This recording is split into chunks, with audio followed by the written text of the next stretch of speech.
Hi everyone. Oh, Amber, I don't think we're getting you in. Well, we might be having some technical difficulties here. Amber, I know, is on her phone right now. She's got some storms and things, I guess, in her area. Can Oh, now she's off. All right. So it's just going to be me for a little bit. So, welcome everyone to Rockhound Talk Live. I'm your co host, Ben Korn. Our host, Amber, is working right now on getting her streaming stuff set up. I know she was saying she's got houses in her area that are without power right now. She was going to try and join on her phone. So it looked like she was having some audio issues. So, we'll just talk a little bit, just us right now. So for those of you that don't know, our guest tonight is going to be Jake Anderson. He is, I believe, the fourth generation of miners for the Royal Peacock Opal Mines. They are located in the Virgin Valley of Nevada. So Jake will be on in about 10 minutes or so to answer all of your questions. So if you do have some questions already, feel free to put them down in the chat. And when Jake comes on, we will definitely ask him. So as far as what is going on with me, since it looks like Amber is, again, having a little bit of issues right now, I do want to point out I've got a brand new shirt right now. If anyone remembers Ellie Ringo, our very first guest of season 2, she's got these cool shirts. I've got a shirt. She says, do you have the minerals? Ellie knows rocks. If you guys aren't following her, make sure to check her out. She's actually been doing a like Geology 101 series recently. So she's got a lot of really cool short videos about geology. And she's also been posting, she has some rock ID kits for sale on her Etsy page, and she's just gotten those back in stock. So if you want to learn more about some of the general geology stuff, Ellie Ringo is really cool. And it looks like we might have Amber. Let's see. It says you're on mute. Hello, can you hear me? Yes, we can hear you. All right. Just some minor technical issues. We're having like a really big storm here, and I don't know if it's related to that or what's going on. So, my apologies. Welcome to Rockhound Talk Live. My name is Amber Monroe. I am your host, and you've already know Ben. He's already started the show for us. How have you been? I've been good. I've been very busy trying to get my house set up. I was hoping to actually have some artwork on the walls, but unfortunately, I did not have time yet. I've been just so busy with work. I So do yeah, but see you got a shelf up. That's new. oh yeah, so that's been the big project is, of course, any rock hound is moving all of their rocks when they move. So I finally got, I think I've got 3 or 4 shelves, and I've gotten a lot of the rocks put away on that. So that was a big project that is actually still ongoing. So yeah, it's been a lot. And I saw you just did another trip out to New York. I did. And I can't wait to go back already. Like, just that one time out there, and I'm like, oh, this is the kind of rock hounding I enjoy. It's a lot of work, but oh my gosh, I love it. But yeah, so I was out there. I was invited to experience Mohawk. Great place. I connected with some of my friends out there. Shout out to Dawn. She's the best. And we went to a couple different places. We did some more travertine. I found that there is calcite out there that is only reactive to midwave. Oh. So yeah, that was newer to me. And as far as I know, I don't know too many people that are familiar with that this specific calcite is just midwave reactive. So that was cool to find. I guess I had some actually the last time. Maybe I didn't actually, now that I'm thinking about it. I think I used long wave on that. But it has a beautiful fluorescence.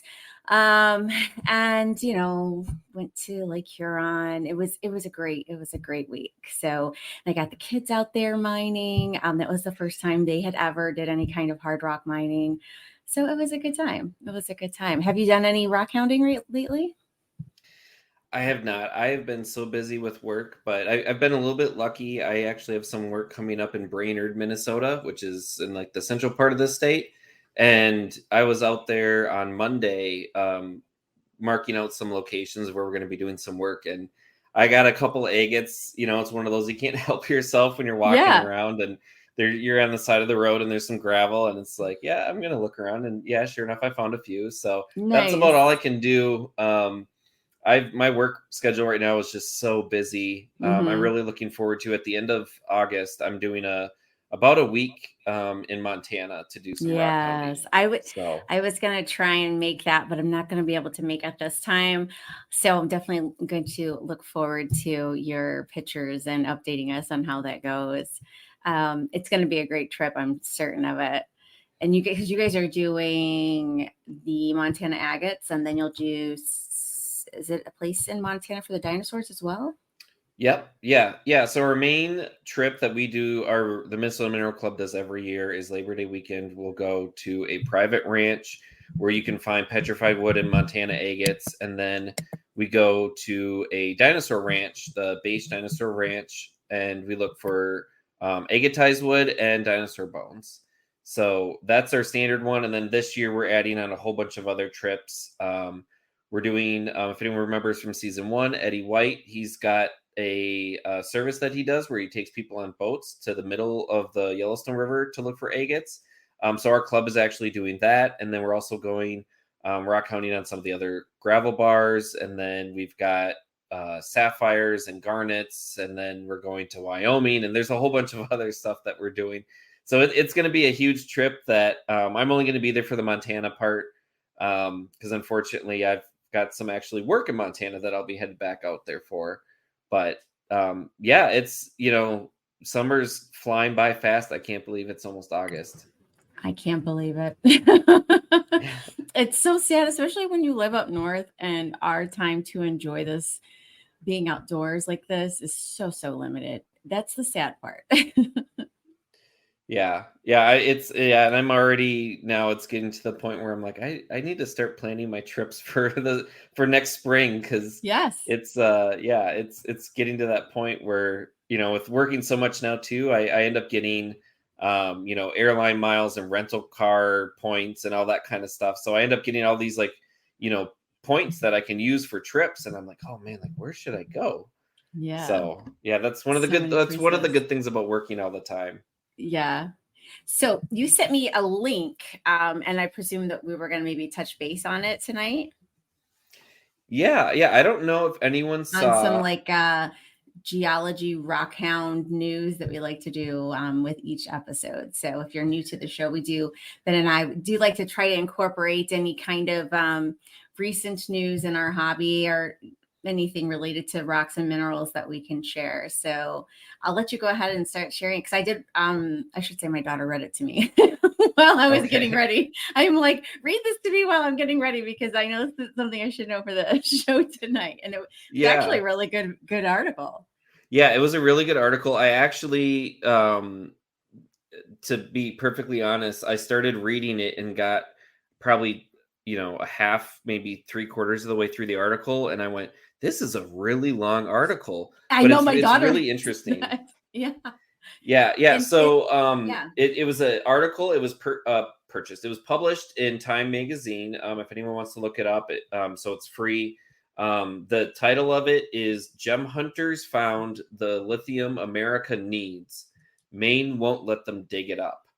And the article goes on to explain that there's this couple that they were looking for. If I can remember it, it might have been tourmaline, Yes. Yep. and they Which by were the way, searching. before you go on, Yeah. did you know that there was such a large source of it up there? Yeah, I didn't know. I mean, I I know know. that there's like a bunch of I'm rocks like, up I in need to go northern up New there. England, but yeah, I had no idea. But Yeah. there was a couple that they were looking Mhm. for tourmaline, and they started finding this lithium mineral called spodumene, Hmm. and they started to find enough of it where they said, we could mine this.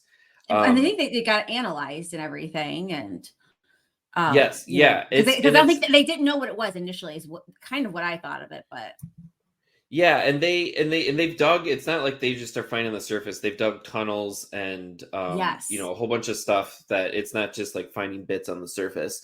Um, but there's some issues where Maine has like some of the strictest environmental regulations, and they're not letting them mine any of it. And it's there's this whole it's sort of somewhat coming to a head too in Minnesota, where they are proposing copper mines.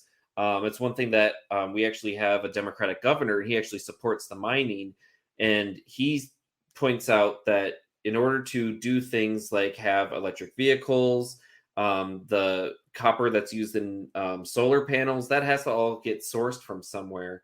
And if it comes from a country that has low environmental regulations, they are essentially ruining their land to produce the minerals that we are going to use. And then you also add in all the transportation costs. There's a whole bunch of issues with that. Whereas if we are to mine it in America, we have some of the strictest mining rules as far as the environment goes in the world. And so we can kind of control that and not have it be as bad of a issue. There's still a whole bunch of issues as far as mining goes in the U.S., which I deal with somewhat with my job. So that's a whole other story. But this couple in Maine had found this lithium deposit, and I guess lithium sort of pops up in a couple different ways, and the lithium that they're actually finding in this area of Maine is like easier to process and get out, and it's a high quality ore, and it's high basically like the quality. perfect, yeah, it's like the perfect deposit to be able to get this lithium out. And of course, with the expansion of electric vehicles that need lithium for the batteries, this is like a huge thing. But the regulations with Maine, they're not letting them mine it. So it's this weird thing of I think they've like quit their job, and this is like what they do is they mine it more of like a hobby and selling the minerals. Yeah, But and it's like it sounded like in the article, like these were just like everyday people that enjoy collecting. They came across, this mineral. They obviously purchased this land and started mining it, because they do ship it to a place in Florida, and then they have right. it processed or refined overseas or whatever.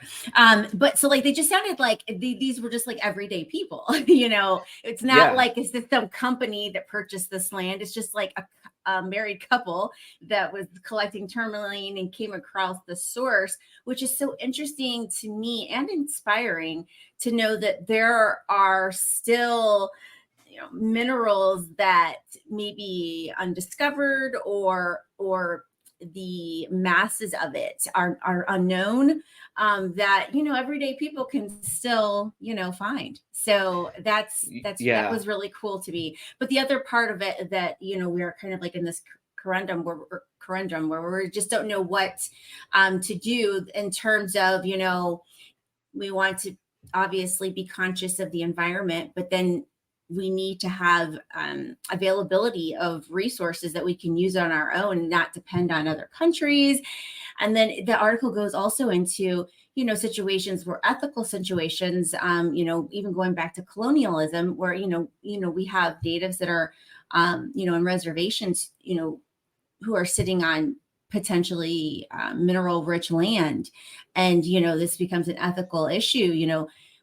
You don't just take land from these people and then they have these minerals that we need. And how do we come to a happy medium? And it was a really, really good article. I mean, it Yeah. invoked a lot of different topics, and concerns that we're dealing with on an everyday basis. But it's interesting how it all started with just everyday rock hounds, which is really cool to me. Yeah, yeah. So again, if you want to look it up, if you just search like Time magazine and like lithium and Maine, even like you'll see it pop up on your searches.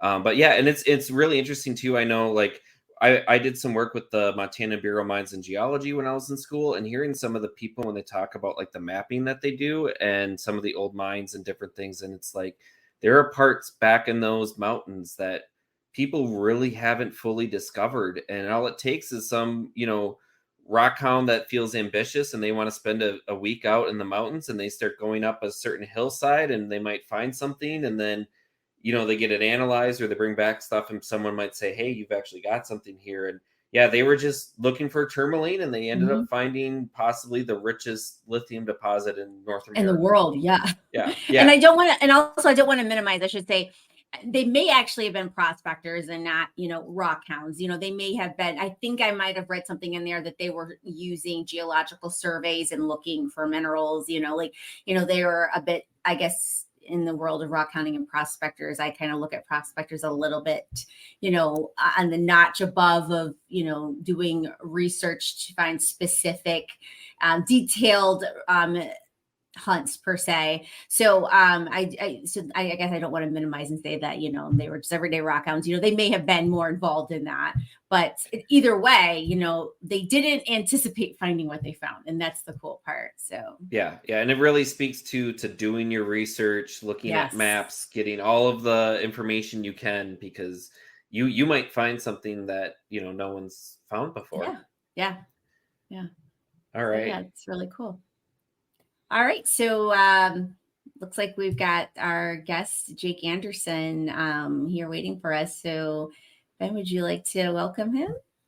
Yeah. So, everyone, our guest tonight is Jake Anderson of the Royal Peacock Opal Mines. Hi, Jake. How's it going? Hello. How are you? Good. How are you? Hi, welcome, Jake. Great. How are you? Thank you. Good. Great. So Well, I admit have visited. I visited a couple years ago the Royal Peacock Opal Mines and got really lucky. Found some opals, and I hadn't done much research before going there.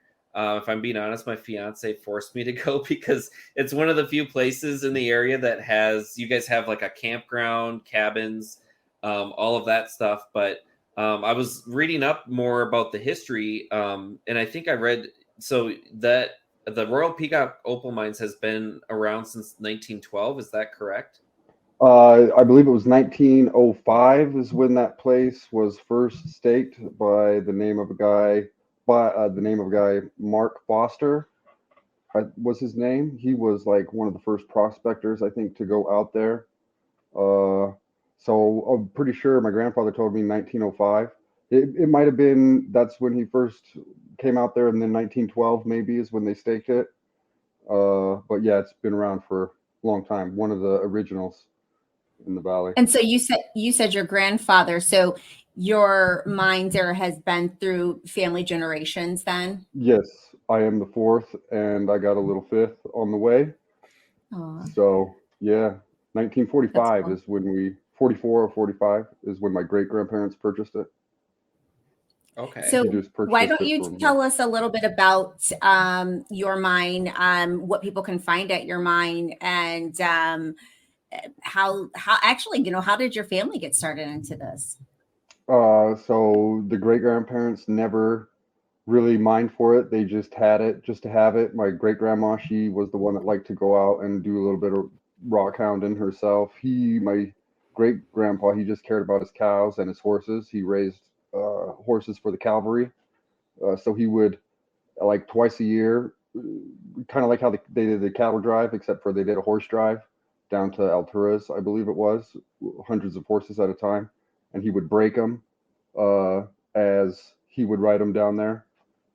Like break one and then get on another wild one and break it all the way down to Alturas. Anyways, that's a little Wow. off subject. So my grandpa, he leased it to a guy by the name of Bill Kelly. He was commercially doing it, trying to do a commercial operation, which he did a pretty good job, but he put the money into the wrong places. So in '62 is when he started doing that, and in '68 he went bankrupt. He had a lot of good opals. My grandpa was curing them uh, by the 55-gallon drum and shipping them down, or taking them down to Reno and shipping them over to Chicago by the 55-gallon drum, 6 drums at a time, uh, every couple weeks or something like that. It was a big operation, and it was all pick and shovel. There was no mechanized way to do it, and there still is no mechanized way to do it. The clay is too hard. It'll break the opals if you try to break the clay up. So, anyways, in '68 he went bankrupt, and so that's when we started letting people in the tailings. And then in '71 or two or three is when we started letting people dig in the virgin material, and it's been that way ever since. And you let people keep whatever they find, is that right? Everything you find is yours to keep. Absolutely. So what, I guess that begs the question then, what's been like the most like crazy thing that someone who's been visiting has found? What I've seen myself, probably something about maybe 2, 3 inches round in diameter and maybe a foot long. It's a forest that it's replacing. So we had a lot of redwoods and sequoias and conifers, what have you, oaks. There was a lot of different trees around here. So they say that this is the birthplace of the Yellowstone volcano. So what Yellowstone looks like today is what this place looked like all those millions of years ago. And I guess we were a little closer to the equator, so we looked more like a savanna. Uh, and so, yeah, so a volcano came and buried the forest, and then the tree limbs either rotted out or some of them were fossilized. And whatever time it was, the silica seeped through and replaced the forest, that got buried. So, as I said, the redwoods and the sequoias, we have the chance of having some of the largest in the world because of what we are replacing. I mean, no tree is bigger than a redwood, or a sequoia. So, so that's how, or I mean, we still to this day hold the record for the largest opalized fossilized log, 130 pounds. Uh, Wow. World's largest flawless gem. I think it's 5 ounces in a private collection. What? Yes, that was found by Bill Kelly, that guy that commercially did the place. It was a huge tree trunk, is what it was. And then it broke down, and he got the biggest piece and cut the biggest piece from that tree trunk. And it was 5 ounces, is what he got out of it. So, uh, Exxon did some core drilling back in the 70s, and they found, or they had a 10-inch solid core of black opal, and 1,500 feet deep, but a Wow. 10-foot solid chunk of black opal. Imagine how long that tree was, I think when everything got rolled up, the heavies settled to the bottom. So, like the actual trees, huge trees and everything are more towards the bottom. We're kind of in the branches. Can you hear me? Am I still here? Yeah, can you hear me? Yes. I think something glitched out here for a second. Yeah. Is So it? we just got like a huge storm that just came through. So at any point I might be disconnected. But I'm thinking that's what it was, because right when that went out, we just heard some big thundering. So my Okay. apologies. Well, Hopefully you it's know not what? annoying. On that note, let me show some of the photos here. So let me actually go back. Oh This yeah. was the end of the slides here. Wow. So these, Wow. I got a couple photos here of just when I was out here.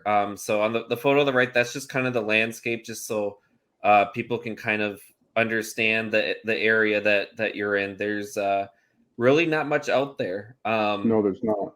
Yeah, Really. the bar on the left is actually a bar that I got to spend about 4 or 6 hours in, because my fiance was taking some online classes and she happened to have class that night, and it was the only place that we could get Wi-Fi. So, lucky me, I got to sit at the Uh-huh. bar and drink. Nice little bar. Yes, it is very nice. The food's pretty good and the service is great too. And then here's me when I was out. So you can see, if anyone's wondering what the bank looks like, the photo on the right, that's me digging into the bank, checking something that is not an opal. And then these are some photos of when I was actually digging out a small like branch that I had found. It didn't end up having any fire in it. It did have some phantoms in it, which was pretty cool. But this is that. And then here's some other photos that you guys had sent over. And who are the people that are in the upper right? So that's my grandparents. Those are the ones that started the whole feed egg thing and everything. So yeah, I guess those are the matriarchs, or uh, yeah, And then it yeah. looks like we've got some of the tools Oh, that are needed. So I guess could you kind of talk then, like if someone wanted to come out and dig in the bank, like what sort of tools would they need? okay. So the big pick and the shovel is one of my favorite two pieces of equipment.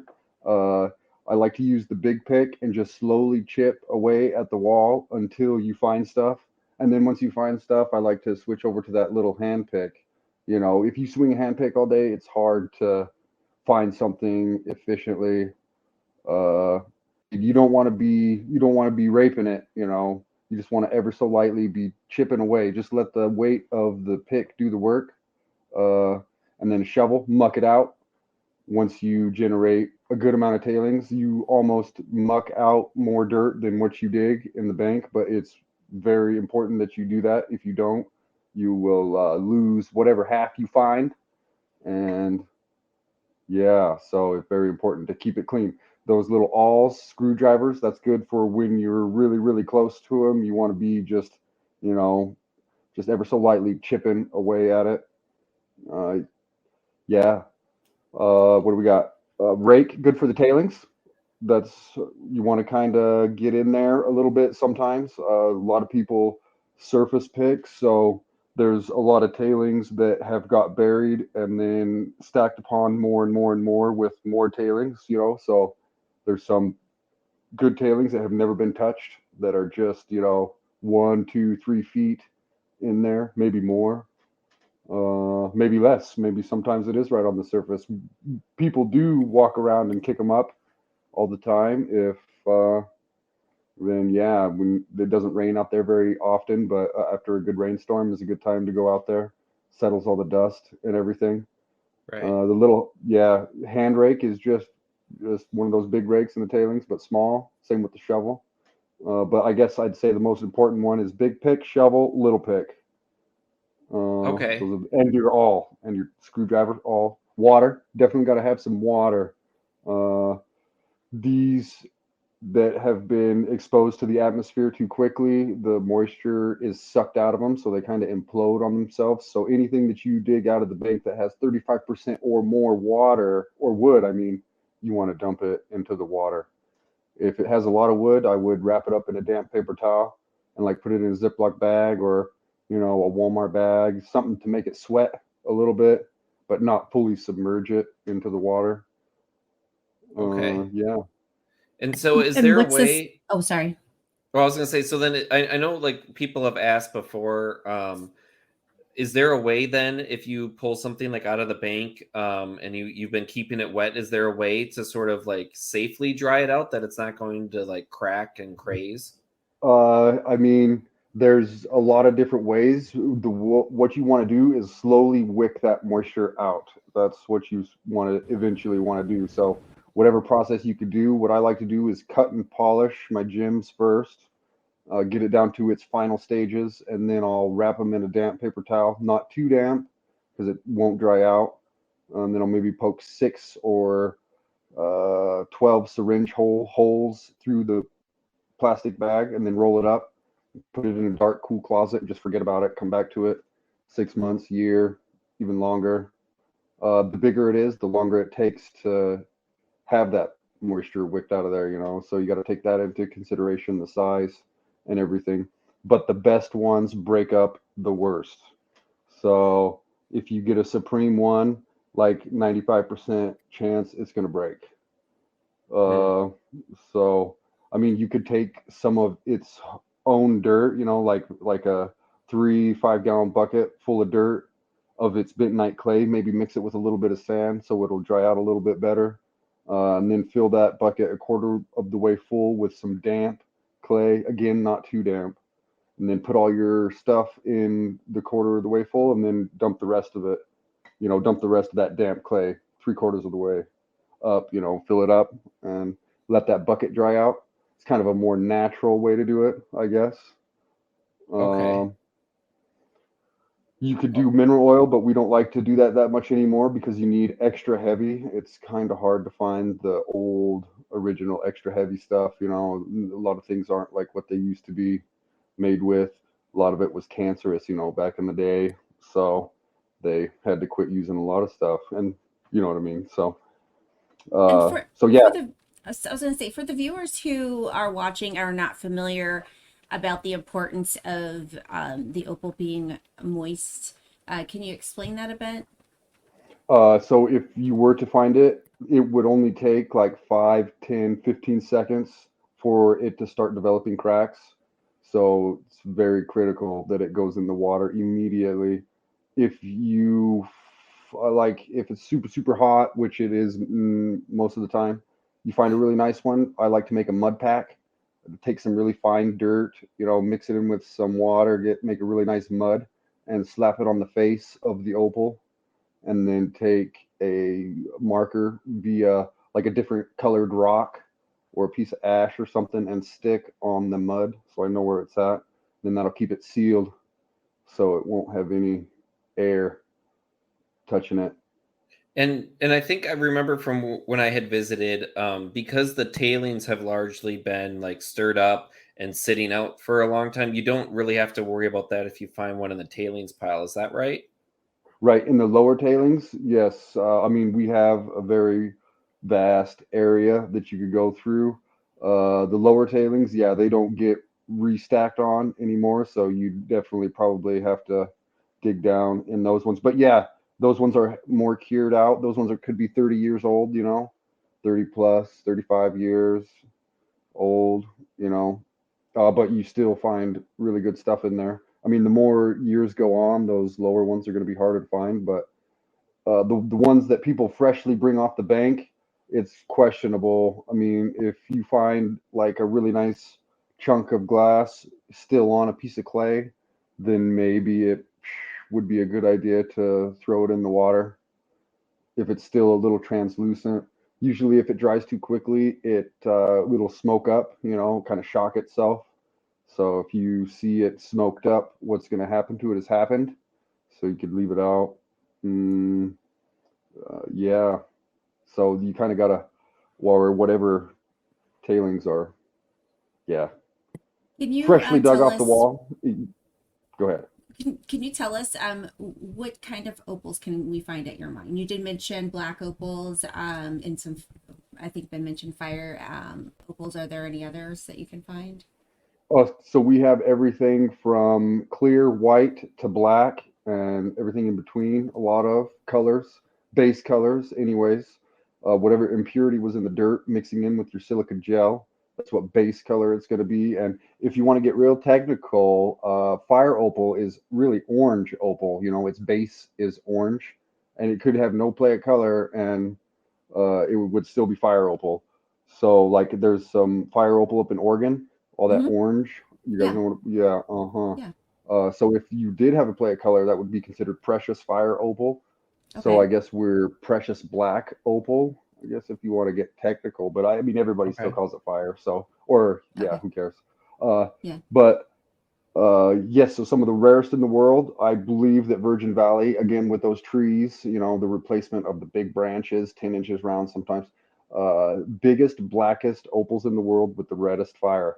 We have midnight jet black, with a deep, deep red fire as the dominant fire. So that is what makes us so unique. Wow. Yeah, so Uh, here's some of the photos that you had sent over. So I guess, is there anything you want to say about some of these? They're, I mean, I pretty mean, crazy. some of them are like common ones that everybody has probably seen. Those two logs up there, Frida's log and the shoe. Uh, that other one was a piece of bark. I mean, you know how hard it is to probably capture opals. That one, the lower left, right, I'm sorry, would be probably maybe the closest thing I had to some jet black with some really deep red in it. You could see kind of the core is jet black.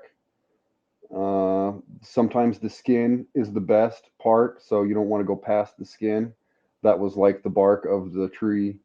Hmm. Uh, so yeah, I mean, crazy stuff indeed. That place never ceases to amaze me. Yeah, and Wow. then there's this video you had sent here too. It looks like showing Yes. the fire in it. Yes, the fire columns, like that white little whatever there. I guess that's how your columns, fire columns, are stacking up right there. I Okay. mean, that's some of the best of the best, I guess, uh, for the Wow. fire side of it. Little columns of fire, all diffracting the light. I mean, Wow. wild, just wild. Yeah, Wow. So, it is. Yeah, and then I I think wish you I, also here and yeah, then it here's can be some. done. It can be done. Jewelry can be done. Uh, So like that one on the right, that's a triplet.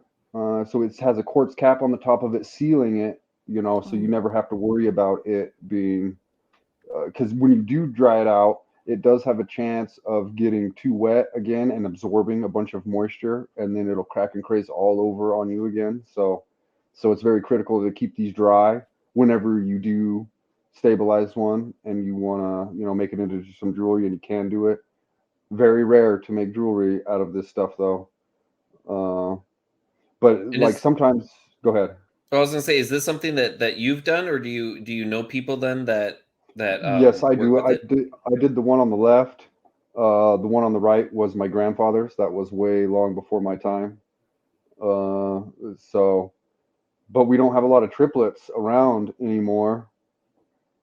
So yeah, that's a really kind of good example of a triplet. How you could lock it in there. Never got to worry about anything again. Okay, and I think I saw or mentioned something too when I was there. You guys, because of all the trees in the area, not only do you find like branches and bark, but you have opalized pine cones too. Is that true? Yes, pine cones, birds' nests, whatever was around that area at the time, you know, could have a chance of being opalized, whatever got rolled up by the volcano. So, I mean, there was some people that found like a cocoon of some moth thing. I can't remember what they called it. I think it started with a C or something.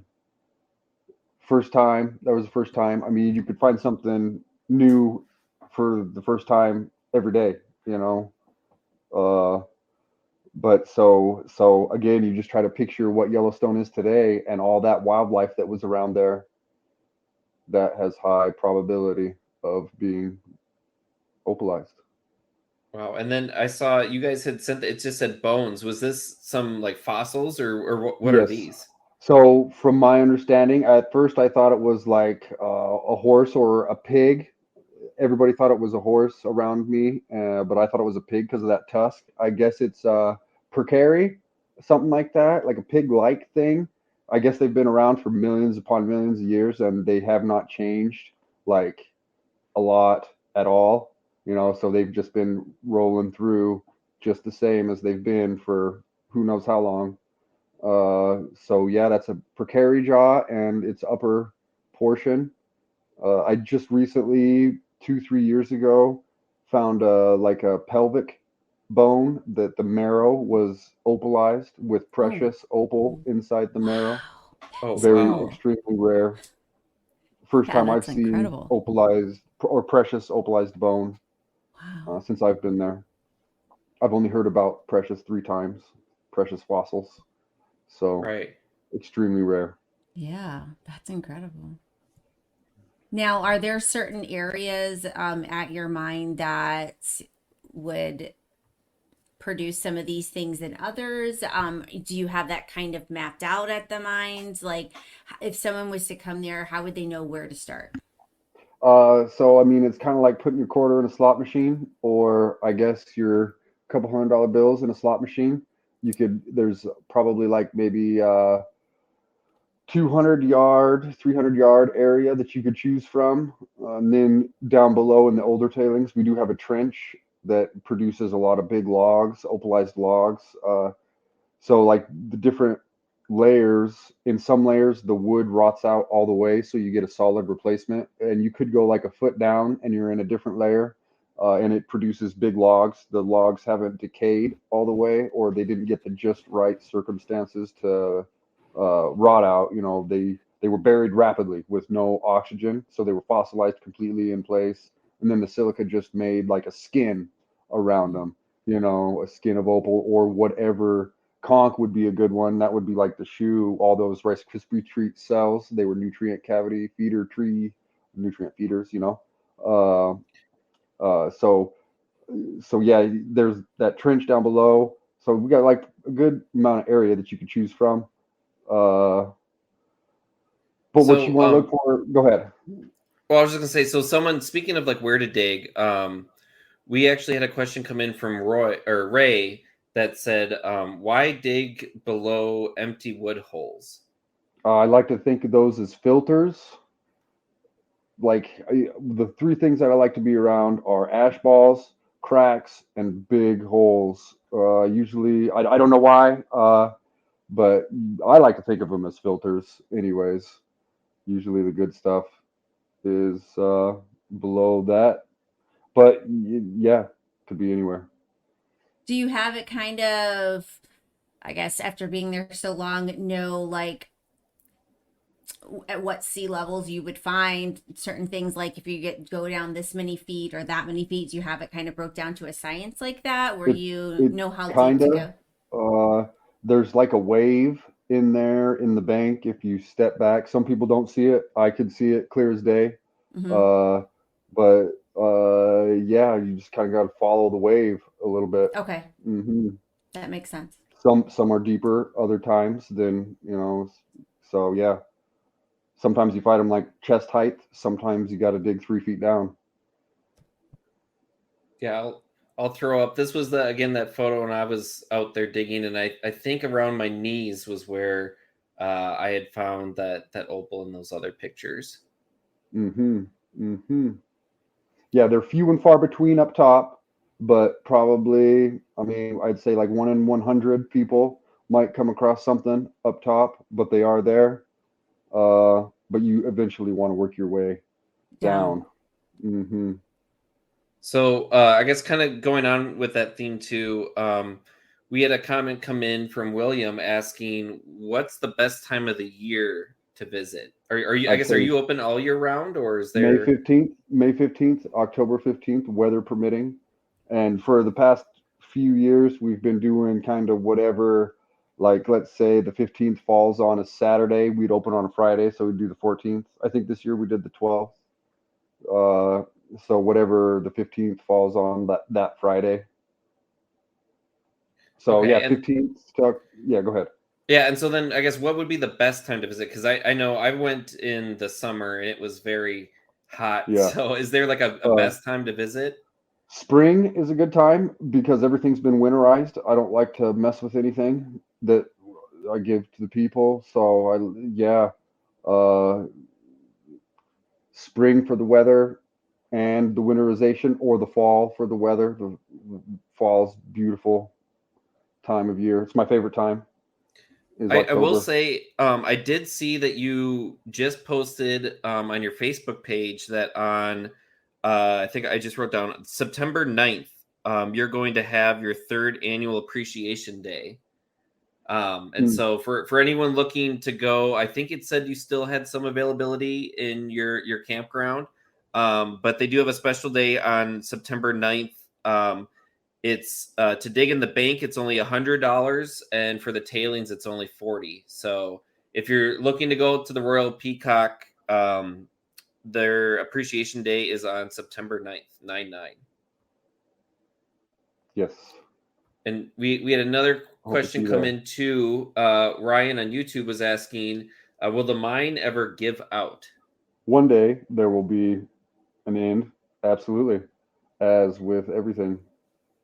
So I guess that there was something too that was kind of on my mind going along with that too. How do you know how much has been mined since it opened? Over 100 years ago. Like how many uh opals have been mined out, or like in the amount of yardage. Yeah, like yards, acres, or feet. Like I guess is there Um, a way to I kind of judge? I would say millions of yards, maybe. Definitely hundreds of thousands. I mean, you do like 125,000 yards is what the last one I figured with 9 yard loader bucket. Like It was what I figured out one day, 10-hour days, and you do like 2 loads every, or 4 loads every minute or something like that. So 4 loads every minute times an hour times 10-hour days, like 125,000 yards of dirt. And we've done that ever since, the 70s, 60s, 80s, 90s was the big ones. So, millions, I would say, millions of yards of dirt, hundred millions of dollars to expose these opal bearing layers. Wow. So I do have one other thing that I guess is sort of on topic for this, but on topic for the podcast. So I was reading an article about your operation and everything, and I happened to catch a sentence at the end of it that said that you and Cassie actually met while you were looking for sunstones. So Indeed, we I've got to did. ask them. So besides opals, and I guess sunstones are an obvious one. Are there other minerals and gems that you go out looking for? Not as much as maybe what I should. I did that crystal thing, or no, the diamond thing. Where was it? In Arkansas. That could be cool. I might go back to there again. I want to do the quartz over there. I can't remember what that was as well. Yes, yeah. Um, We had the some girls. They call themselves the Arkansas Crystal Girls. That they dig. I mhm. think there's like 9 or 10 mines in Arkansas that you can dig quartz crystals. So yeah, that's on my list too. Hmm. I guess North Carolina's got some emeralds. I don't know if that's still going. We were featured on the Travel Channel with these guys from North Carolina. So I've always wanted to do that. I have no idea if that's ever still going. I guess there's some tourmaline down in San Diego. Uh, yeah, stuff beyond your wildest dreams, probably just outside the door. Yeah, yeah. What other minerals can you find there on your mind? Is it just opal? I know that you Just mentioned some fossils, but mainly opals, selenite, which is oh, water soluble. The main layer was way up top somewhere. Whenever that was a lake, it liquefied, came back down, and resolidified, and whatever. That's can be cool sometimes. Selenite can replace, things just like the opal does. It's a okay. lot more rare, not worth very much, but when you find a selenite pine cone, it's kind of cool just to hang on to Yeah, that because you don't see it every day. yeah. Or sometimes you get half opal, half selenite. But yeah, agates. We don't really find agates around our mine, but in the area, and that's kind of it for. I mean, there's uranium. If you want to go get some, take your iodine. Be sure to go looking for that. Yeah, Mm, yeah, and going back to the sunstones, if anyone's interested, I when I went to the Royal Peacock Opal Mines, I actually went from there up into Oregon to Plush, where you can mine for the sunstones, and it's not not too very far far away. away. So Hmm. it's yeah, if you're doing a road trip, it's very easy to do a rock hunting road trip and make a stop out uh, to Denio. Denio, yes, some of Denial. the darkest skies of the United States. Oh wow. And that plush area is also like we're in this little circle of the darkest place in the United States. I was out there for that big comet. It was just wild. The stars are, hmm yeah. Said he found opalized fir cone and then around $3,000 a black opal with a full spectrum. Yes, I remember that. That was some of the best of the best. Could have Wow. been So better, this but was that's found up there. at your mine. Wow. Yes, That's on the current bank that we dig on. It's harder to find than it was back in the 90s. That everybody got spoiled back then, but it's still there. Got to work. Yeah, I guess kind of to touch on that too. I know when I was there, I think one other person there was a small group of us, and like one other person had found opals. I guess is it fairly common that people find opals, or is it something? I know the people that I've talked to, some people they spend multiple days out there digging. I guess like how common is it to find an opal if people are Uh, they're expecting to get a bucket full or mhm. something. Yeah, it's in the bank. It's kind of like I would say maybe one in every 10 people, 20 people might find something. Maybe one in every 30 might find something extremely supreme. Or those odds could vary. Sometimes it could just be, nothing hitting in the bank for a long time, and that number could be like 1 in 40, or it could be like 1 in 10. Everybody is all of a sudden coming on a bunch of stuff. So uh, it's kind of how much you swing the pick, but I go back to that. You don't want to just be, going to town on it. Right. Efficiently moving that big pick all day is kind of what you want. So I guess Yeah, another. in the tailings. I'm sorry, that's kind of like if you know what you're looking for, the tailings could be a guarantee, but a lot of people are beginners, so it's a good chance you would find something in the tailings, but not a guarantee. But yeah. Okay. Yeah, and I know when I was there, I forgot his name, but there was someone from the mine that was out there sort of helping with sort of what to look for. I guess, and is that pretty typical then that someone is there sort of to Yes, there's answer usually questions? somebody there all day. I haven't been out there for a long time. I feel kind of bad, but yeah, there's usually somebody there all day.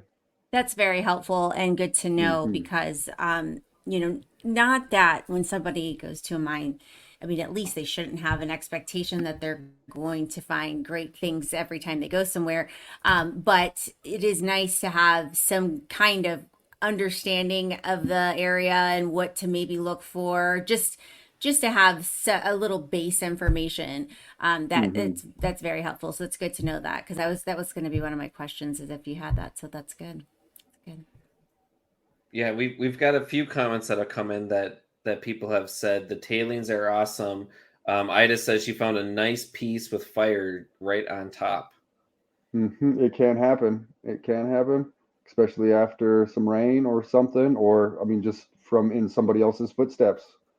I don't know how many times I've kicked something up myself, and somebody said, "Hey, look at what you just kicked up," or what that person did that I gave to them, what they kicked up. So it can happen. So I know there are other mines in the area. If people were kind of looking to prospect their own, is there like any areas that someone could go just to try to find their own, or are they all pretty much Uh, take? you should definitely do your research because I mean Virgin Valley has a lot of private claims. You don't want to just be going out and walking around.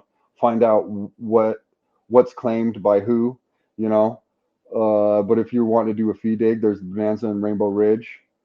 Those are and us. Those are the three ones that probably you should stick to. Um, but yeah, and other than that, it's probably all privatized or not privatized, but have active mining claims on them. Right. So again, do your research. You could if you knew what was open.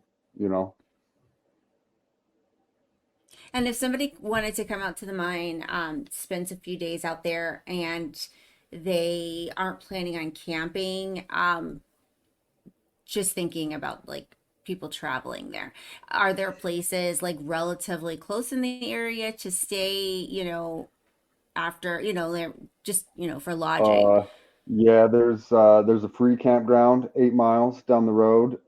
There's fields, and I think the junction, or you got Lakeview, Winnemucca. Winnemucca or Lakeview would probably be your best bet Okay. And for for how far would it be from uh, Winnemucca? Winnemucca is 140 miles and Lakeview is 115. So you should Oh, probably come prepared, okay, that and was my question. That was where I was kind of getting to. spend a Was couple if you days. don't stay, like if you're not camping there, what does the distance look like? So you're Long essentially ways, saying, yes. yes, okay, so plan to camp there. Uh-huh. We do have Yeah, and accommodations, so call ahead of time if you want to do something. It's So yeah, you have cheapest if like it's you have available, like if that's what you want. you have Uh-huh. campers that are available to rent Or, out. or we have a cabin and a cottage, which the cabin sleeps Perfect. three, and then the cottage sleeps two. Good. Okay, good to know.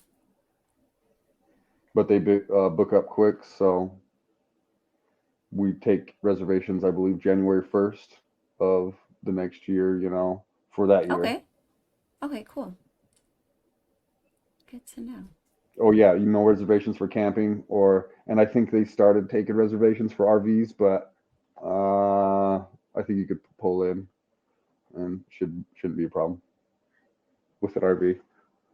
Maybe not. Yeah, you're fine. Anyways, Yeah. And Antonio says that the junction eight has like rooms. eight rooms, but best just to camp at the RV park. Yeah, beautiful sky. Yeah, I will Save say I some almost gas. grabbed. I did have a photo of the sunset while I was out there, and yeah, it's the scenery out there is spectacular. You know, part of being not close to hotels means that, you know, like you mentioned, the scenery in the night sky is just Mm-hmm. spectacular. Mhm. So you can only camp at designated campgrounds in Virgin Valley, just FYI. Oh, So you can't go out in the boondocks, and just pitch tent, okay. or if you get caught, I guess. Right. So they'll give you a ticket. Okay. I think we've talked about a lot of the different things. I don't know. I didn't see. If anyone else has any questions, please comment them below. There's been some really good ones so far. I think. And then, do you have? So I know we talked use or tools that people can rent, or does everyone have to bring their own tools? We do have big picks. They're not the best of big picks. I mean, yeah, I just sharpened them. I forge sharpened them. You're supposed to forge sharpen your tools. You're not supposed to sharpen them with a grinder. Uh, so I just got into forge sharpening, and so they're working out pretty well, I think. Uh, but yeah, we have big picks and shovels and rakes. That's probably about all we got. So I would kind of recommend bringing your own awls, little picks. There is a very limited amount of little picks that we have. So, uh, and yeah, I would say if you want the right stuff, bring your own. And we had another question asking about the fossils. Do you have like a specific area that people can find fossils, or is it just sort of a luck? No, the layer that we're in, the fossils are not very common, so that's just like a one in 1,000 Hmm. people maybe might find a bone in the layer that we're in. Uh, but there is a bone layer that I haven't. I was thinking about opening it up, but probably not in the near future. Stay tuned, fossil digs. Uh, So I think I don't remember if it was just sort of like after COVID or if there was like something special going on. But I think I heard that at one point you guys had like a bunch of people there. Like, what is the most like how many people at once have you had digging there? the most people that I've ever seen was 99, 98, I think it was 98 or 99. That was the most I've ever seen. Took me 3 hours to clean. Yeah, that's most I've ever seen. That's a lot. Hmm. Indeed. Uh, so yeah, Yeah, and I think that was 99 on the bank, and there we had like 50 more in the Oh, tailings. tailings. Yeah, I was gonna say you've got to have. Yeah. Hmm. Wow. Yeah, so and it's Anyways, yeah, and so and I know it like when I was there, I think there were maybe 10 of us that were out there. yeah, I was something also in the not any. middle of the week, Hmm. so I know that Hmm. helps. I don't know. Sometimes though, a couple years ago, for the past like 2 years, the weekdays were busier than the weekends. Oh, really? Yeah, Wednesday, Thursday. Uh, but this year everything's been so hot out there. Triple digits. I haven't seen it this hot, this consistent for so long. Wow. Uh, And you do have if I remember right, you've got a store that not only do you sell like opals and that, but you also sell like some conveniences like soda and things too. Is that right? Soda, Gatorade, water, ice cream, candy bars, ice, 8-pound bags of ice. Just some really small things.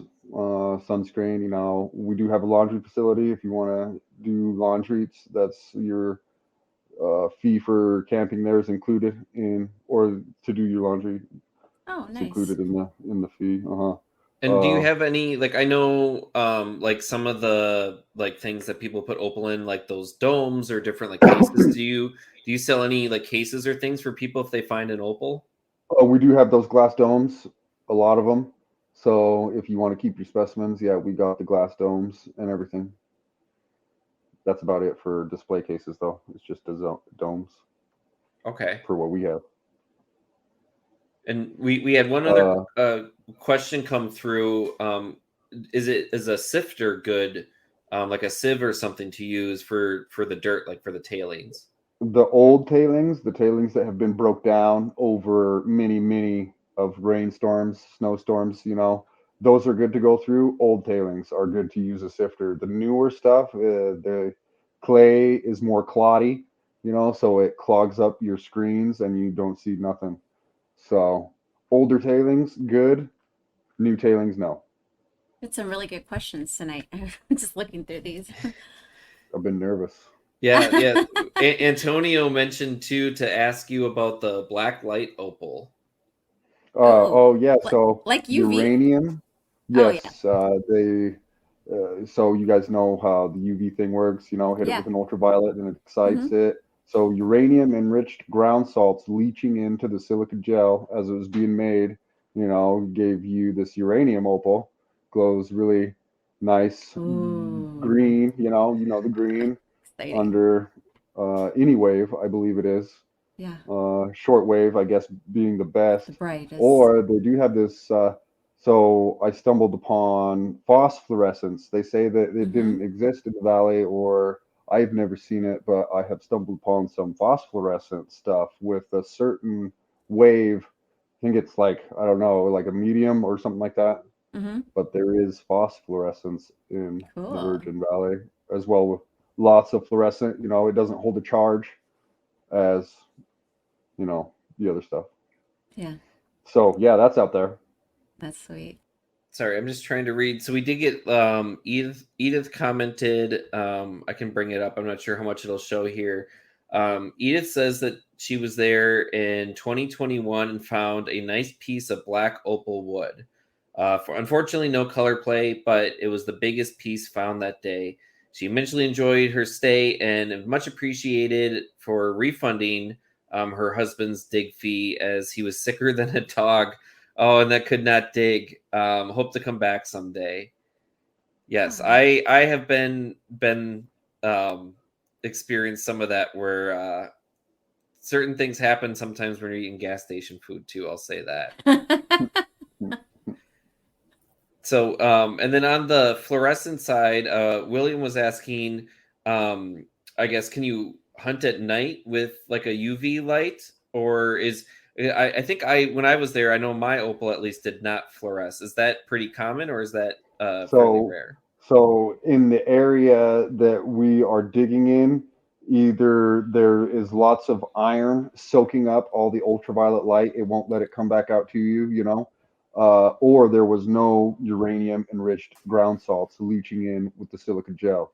So so where we offer digging, there's no fluorescence there. Or I take that back. There was one not too long ago that who knows how many of them have it. So you guys are familiar with the Spencer opal, how it's in lines and mhm. whatnot. So he just so happened to take a flat lap to it and exposed this very Oh, thin white layer of fire that fluoresced. So had some uranium in it where we were digging at. So that uranium might have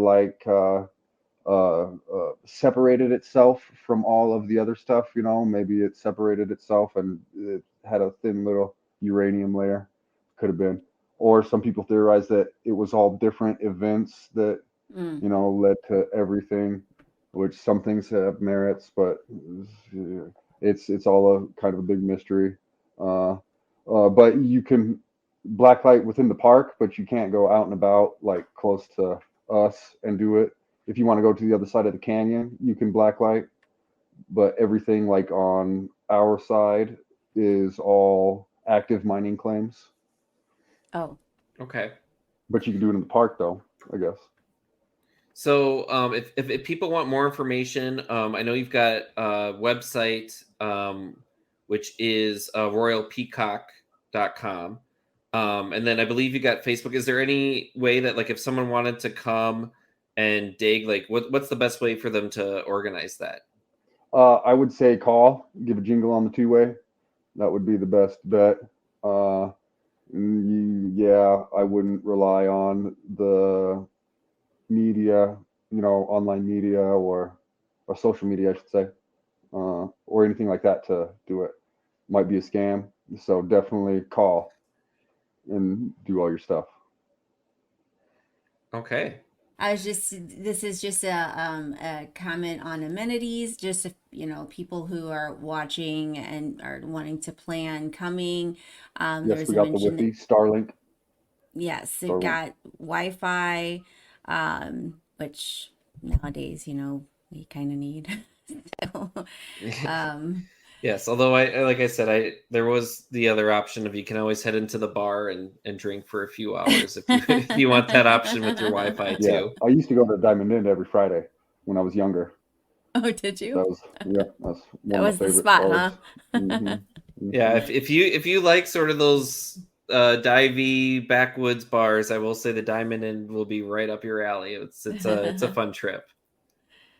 Well, if you've got kids, you're gonna definitely want some Wi-Fi at some point. So just Yes. at some point, you're gonna want them to go on the tablet just a little bit. So, so, we um, we so did it's good have that you have that. we did have a I guess sort of technical question about your RV. Is there like a size limit as far as the size of a Well, I'm camper? pretty sure we could fit the biggest ones, the big bus-like ones. Yep, we could fit a big one. Hmm. Okay, We only have great. 5 spaces for the big ones, though, 50 amp sites. We are getting close to the end here. Thank you, Jake, again for Thank you, guys. all of the information. It's great to hear more about all of the opals and just everything. Um, Looking forward to our next episode. Our Yes, next episode is going to be August 9th. It'll be at the same Kelsey. time, 9 o'clock Eastern, and Kelsey Darnold is going to be our guest.